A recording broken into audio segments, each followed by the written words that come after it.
Hi friends, welcome to Sathya's lifestyle channel. இன்னைக்கு நம்ம பார்க்க போற ரெசிபி வந்து ஒரு சிக்கன் ரோல் தான் பார்க்க போறோம். சிக்கன் எக் ரோல் தான் பார்க்க போறோம். அது எப்படி பண்ணலாம்ன்றதை இப்ப பார்க்கலாம். சப்பாத்தி ரோல் பண்றதுக்கு நம்ம ஒரு டோ வந்து முதல்ல ப்ரிப்பேர் பண்ணிக்கலாம். அது எப்படி சப்பாத்திக்கு எப்படி மாவு பிசையணுமோ சேம் அதே தான். நான் 1 கப் வந்து கோதுமை மாவு எடுத்துருக்கேன். சால்ட் கொஞ்சம் போட்டுக்கிறேன். கொஞ்சமாக ஓமம் வந்து நான் இதில் போட்டுக்கிறேன். இது வந்து நான் க்ரஷ் பண்ணிவிட்டு போடுறேன். இது நல்லா நம்ம மிக்ஸ் பண்ணிடலாம். இதில் வந்து இப்போ நான் தண்ணி ஊற்றி நம்ம எப்படி மாவு சப்பாத்திக்கு பிசைவோமோ சேம் அதே மெத்தட் தான். அது மாதிரி ஒரு டோ ஒன்று நம்ம ப்ரிப்பேர் பண்ணி வச்சுக்கலாம்.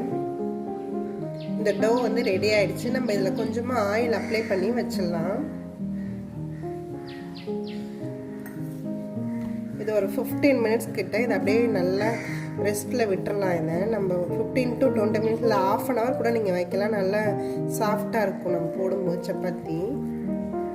இதை அப்படியே க்ளோஸ் பண்ணி ஒரு ½ அன் ஹவர் இது அப்படியே இருக்கட்டும். இந்த சிக்கன் ரோல் பண்ணுறதுக்கு நான் சிக்கன் வந்து கழுவி மிளகாத்தூள், மஞ்சத்தூள், உப்பு மட்டும் போட்டு வச்சுருக்கேன். இதில் வந்து நம்ம 1 ஸ்பூன் இஞ்சி பூண்டு பேஸ்ட்டு, திக்காக உள்ள கர்டு அது 1 ஸ்பூன் நம்ம போட்டுக்கலாம். போட்டு இதை நல்லா மிக்ஸ் பண்ணிவிட்டு இதை வந்து நம்ம ஃப்ரை பண்ணி எடுக்க போகிறோம். இந்த சிக்கனை வந்து நம்ம ஃப்ரை பண்ணுறதுக்கு நான் எண்ணெயை காய வச்சுட்டேன். இந்த சிக்கனை வந்து நம்ம இதில் போட்டுடலாம்.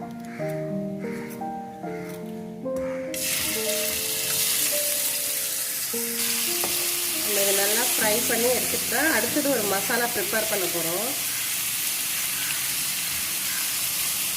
இந்த சிக்கன் பீசஸ் எல்லாத்தையும் நம்ம நல்லாவே ஃப்ரை பண்ணியாச்சு. இது எல்லாத்தையுமே நம்ம எடுத்துடலாம். இதே கடாயில் கொஞ்சம் எண்ணெயை ஊற்றிட்டு இந்த ஆனியனை வந்து நான் இதில் ஃப்ரை பண்ணிக்கிறேன்.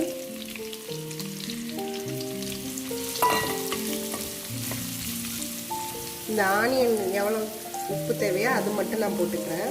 நம்ம ஆல்ரெடி சிக்கனில் உப்பு போட்டிருக்கனால இந்த ஆனியன் வதங்குற அளவுக்கு போட்டால் போதும். இது ரொம்ப வதங்கணும்னு தேவையில்லை. நம்ம கொஞ்சம் லைட்டாக ஒரு கிளாஸி எஃபெக்ட் வந்தால் போதும்.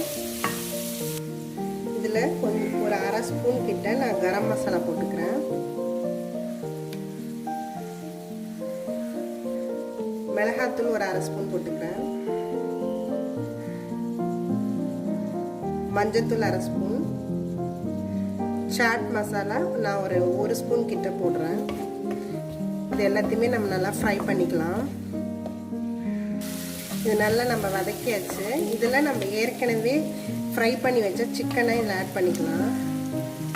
சிக்கன் வந்து போன்லெஸ் பீஸாக இருந்தால் நல்லாயிருக்கும். நம்ம ஏன்னா ரோலில் இது பண்ண போகிறோம், அதனால் போன்லெஸ் பீஸாவே நம்ம சூஸ் பண்ணிக்கலாம். அதுக்கு இந்த சிக்கனை கூட நம்ம இப்படி உடச்சி விட்டுறதா உடச்சியும் விட்டுடலாம். இதில் நீங்கள் கேப்சிகம் வேணாலும் ஆட் பண்ணிக்கலாம். இந்த ஆனியனோட கேப்சிகமும் போட்டு ஃப்ரை பண்ணிவிட்டு இந்த சிக்கனை சேர்த்தும் பண்ணலாம். இது நல்லா நம்ம ஃப்ரை பண்ணியாச்சு. இதில் கொஞ்சமாக கொத்தமல்லி போட்டு ஆஃப் பண்ணிடலாம். நம்ம இந்த ஸ்டஃபிங் ரெடி ஆயிடுச்சு. இது வந்து நல்லா ½ அன் ஹவர் நம்ம இந்த மாவை வந்து நல்லா ரெஸ்ட்டில் விட்டுட்டோம். இது நல்லா இப்போ சாஃப்டாக இருக்கும். இப்போ வந்து இதை நம்ம சப்பாத்தியாக போட்டுக்கலாம்.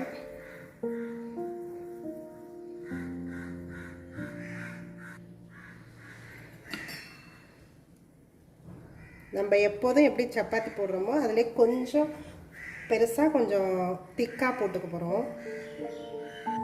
இந்த மாதிரி நம்ம எல்லா சப்பாத்தியும் போட்டு எடுத்து வச்சுக்கலாம். இதை வந்து நம்ம இப்போ இந்த சப்பாத்தி ரோலுக்கு நான் வந்து ஒரு 2 எக் எடுத்திருக்கேன். இதில் கொஞ்சமாக பெப்பர் போட்டுக்கிறேன்.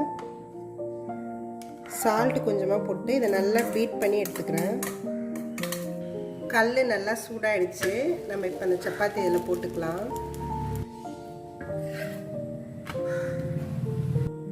இதில் நான் கொஞ்சமாக ஆயில் ஆட் பண்ணிக்கிறேன். இப்போ நல்லாவே இது சப்பாத்தி இதாகிடுச்சு. இதில் வந்து நான் அந்த பீட் பண்ணி வச்ச எக்கை வந்து இதில் ஆட் பண்ணிக்கிறேன்.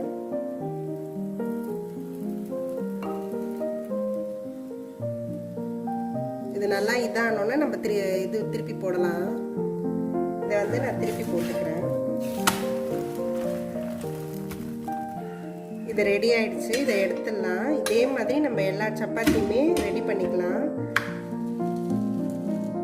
இந்த மாதிரி ரெடி பண்ண சப்பாத்தியில் நம்ம சென்டரில் இந்த ஃபில்லிங்கை வச்சிடலாம்.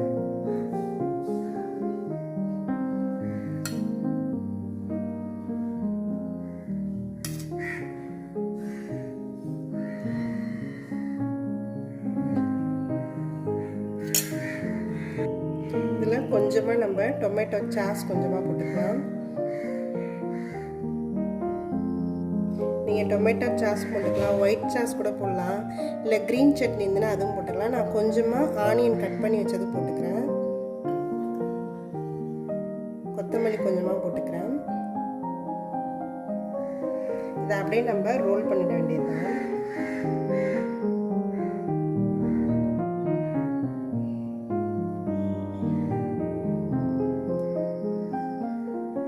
இந்த மாதிரி நம்ம எல்லாத்தையுமே ரெடி பண்ணிடலாம். நீங்களும் ட்ரை பண்ணி பாருங்கள். இது ஒரு ஈவினிங் ஸ்நாக்ஸாக பண்ணலாம், இல்லை நைட் டின்னருக்கு கூட இந்த மாதிரி செஞ்சு கொடுக்கலாம். இது நல்லாயிருக்கும், டேஸ்ட்டும் நல்லாயிருக்கும், இது செய்கிறதும் ஈஸி தான். கொஞ்சம் அந்த சிக்கன் வேக வச்சு எடுக்கிறது மட்டும் தான். மற்றபடி நம்ம சப்பாத்தி போடுறபடி போட்டு இந்த ஸ்டஃபிங்கை உள்ளார வச்சுட்டா இது போதும். இதுவே ஃபுல்ஃபில்லாக இருக்கும். இதை நீங்களும் ட்ரை பண்ணி பாருங்கள். என்னோடய வீடியோஸ் எல்லாத்தையும் பாருங்கள். உங்களுக்கு பிடிச்சிருந்தால் எங்கள் சேனலை சப்ஸ்கிரைப் பண்ணுங்கள். தேங்க்யூ ஃபார் வாட்சிங்.